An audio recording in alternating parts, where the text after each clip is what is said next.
ในการฝึกหัดปฏิบัตินะขาน้อยเข้าใจที่ว่าแม่พาว่าเฮาต้องอยู่กับตัวเองต้องมีสติแต่ว่าเป็นหยังเฮาจึงเฮ็ดบ่ได้เป็นหยังเฮาจึงแบบละเลยแล้วก็อยู่ในความประมาทแล้วก็มันมีสมมุติว่าเฮาผิดพลาดหรือว่าเฮาผิดหรือว่ามีในโตเฮาแบบความคิดตัวอย่างว่าคิดอิจฉาสินะเพิ่นขึ้นมาแล้วเฮาบ่มักเฮาบ่โอเคกับสิ่งนั้นนะแต่ว่าเฮาก็สลัดเราถิ้มบ่ได้แล้วเราก็จะกลับมาแล้วเฮาก็แบบโทษตัวเองว่าบ่ข่อยบ่แม่นผู้นี้ข่อยบ่อยากคิดแบบนี้เฮาก็สลัดถิ้มแล้วจักหน่อยเพิ่นก็มีเรื่องราวที่บ่ดีแบบเอาความคิดลบๆมาใส่อยู่นำเฮาตลอดแล้วซึ่งบางเทื่อเฮารู้สึกว่าเฮาคือทรมานแท้เฮาคือเป็นจังซี่อะนะเฮาบ่ได้อยากเป็นจังซั่นนะแม่พระก็มีคำตอบหาขอเนาะจากแม่พาผู้หูขอที่1เฮาต้องได้พิจารณาลงไปลึกๆให้เห็นว่าอันใดปิดกั้นอันใดเป็นเหตุส่งผลเอาความระลึกรู้สึกเข้าไปเบิ่งให้เห็นละเอียดให้เห็นชัดเจนเฮาก็ต้องค้นออกค้นออกข้อที่2ตัวนี้ก็ต้องได้เพิ่งสติเป็นหยังก็เป็นย้อนสติเฮาบ่แก่กล้าสติเฮายังอ่อนถ้าสติเฮาแก่กล้าเฮาสามารถระลึกเข้าไปจับเอาหักม้วนทิ่มได้เอาออกจากหัวใจได้ต้องเบิ่งเลือกสติเบิ่งคืนเบิ่งสติเฮามีความระลึกที่ต่อเนื่องบ่ประกอบรู้สึกหรือยังขาดยังห่างการฝึกตัวเองนี่ฝึกหลายแต่ฝึกบ่ได้ก็มีฝึกหลายก็มีฝึกได้คือได้ความระลึกความรู้สึกตัวนี้แหละเป็นสิ่งสำคัญจะพาเฮาเอาชนะได้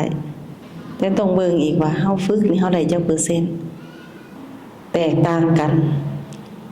น้อยได้ปานใดจากเก่าเป็นใหม่ความระลึกรู้สึกของเฮาในเมื่อก่อนกับตอนที่เฮาฝึกในที่ผ่านมาจนมาถึงปัจจุบันต้องได้กวดสอบตัวนี้ข้อที่3จึงได้ก็ต้องได้ใส่ปัญญาพินิจพิจารณาหาเหตุหาผลเข้าไปเป็นหยังมันจึงแสจังดองเป็นหยังมันจึงเกิดมันมาจากไสมันมาจากไผก็แน่นอนแหละโทษเฮาทั้งหมดก็บ่ได้ต้องได้โทษไปถึงผู้ให้เกิดเป็นหยังจึงโทษแทนที่ว่าสิขอบคุณขอบใจเพราะว่ากรรมของพ่อกรรมของแม่นี่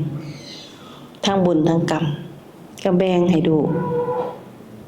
ก็ต้องได้รับทั้งบุญทั้งกรรมตัวนี้เฮาอาจจะเห็นบ่ได้เพราะว่ามันบ่เป็นเฮาคิดเฮาเว้าเฮาทำมันเป็นกรรมตามมาจากพ่อจากแม่เป็นมรดกตกทอดจากพ่อจากแม่แต่ว่าเฮาก็ต้องเห็นใจพ่อแม่คือกันพ่อแม่ก็ได้มาจากพ่อแม่หรือได้จากการคิดการเว้าการกระทำเฮาต้องพยายามสำนักขัดเก่าพยายามเอาออกพยายามสร้างความอบอุ่นสร้างความเมตตาให้มีความเมตตาบอกสอนเฮาหักคนอื่นช่วยเหลือคนอื่นเมตตาคนอื่นสงสารคนอื่นเบิ่งแยงดูแลคนอื่นผลเดิมเกิดขึ้นแล้วใจเฮาคอยบริสุทธิ์ขึ้นแล้วคอยมีมากมีผลนะคอยมีมากมีผลขึ้นนะข้อที่4คันเฮาฮู้เฮาเข้าใจทันมันก็สิบ่ยาวออกเฮาต้องได้จ้องมองเบิ่งต้องรับไว้รับแบบให้จะเข้ากันไว้อย่าเกิดหยุดการเกิดพอแล้วบ่ต้องเกิดอีก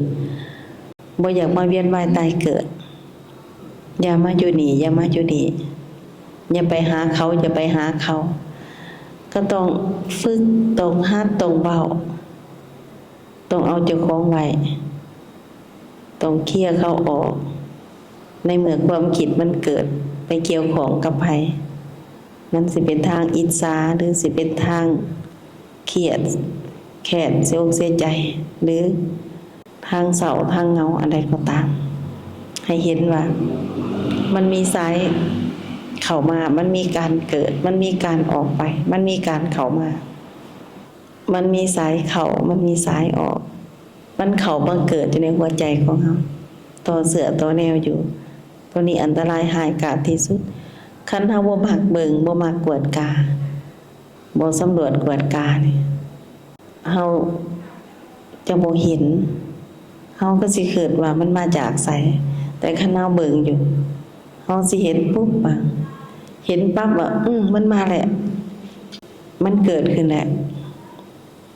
ของเก่าหรือของใหม่เฮาสิเห็นมันแบบชัดเจน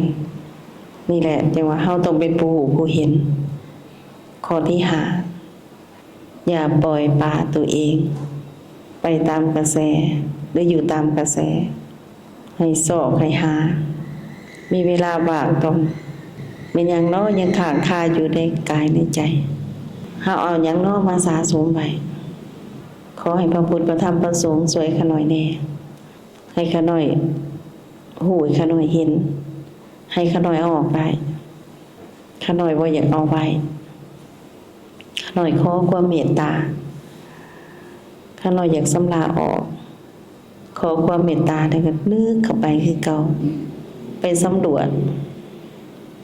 เป็นผู้รู้จักสำรวจเจ้าของสำรวจเบิ่งใจเจ้าของกายเจ้าของวาจาเจ้าของ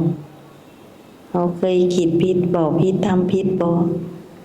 มันมาจากตัวที่เลื่อนมาจากตัวใดต้องได้เยื่องไปเบิ่งให้รู้ให้เห็นให้เข้าใจมาแต่เก่าหรือมาแต่ใหม่หรือมาแต่ใสแต่ต้องให้สรุปได้สรุปลงวันว่าบ่เอาสิ่งนี้ไว้สิ่งนี้บ่แม่นมงคลสิ่งนี้บ่แม่นบุญบ่แม่นกุศลบ่แม่นมรรคแม่นผลสิ่งนี้เป็นสิ่งทำลายเฮาจะบ่หลุดบ่พ้นเฮาต้องการความหลุดพ้นเฮาต้องได้ปล่อยวางออกก็ยาแหละบ่โกรธบ่แค้นบ่คิดตามบ่อิจฉาพยาบาทบ่หักเกินบ่สั่งเกินเบิ่งเข้าไปคักๆแต่ละเรื่องส่วนใดมันเกิดจากทางใจให้เห็นทางใจละเอียดเกิดจากทางวาจาเห็นวาจาละเอียดเกิดจากทางการกระทำให้เห็นทางการกระทำดีหรือบ่ดีให้เห็นตัวเห็นนี่แหละเป็นตัวสวยตนเองเป็นตัวทำให้ตนเองอยู่กับตนเองได้ทำให้ตัวเองมีพลังมีความแข็งแกร่งต้านทานสู้ได้ผ่านได้เอาชนะได้จบคำตอบเนาะยาวสมควรคือเป็นการตอบแบบแยกแยะชี้แจงอธิบายให้ฟังโดยขอบพระคุณแม่พระ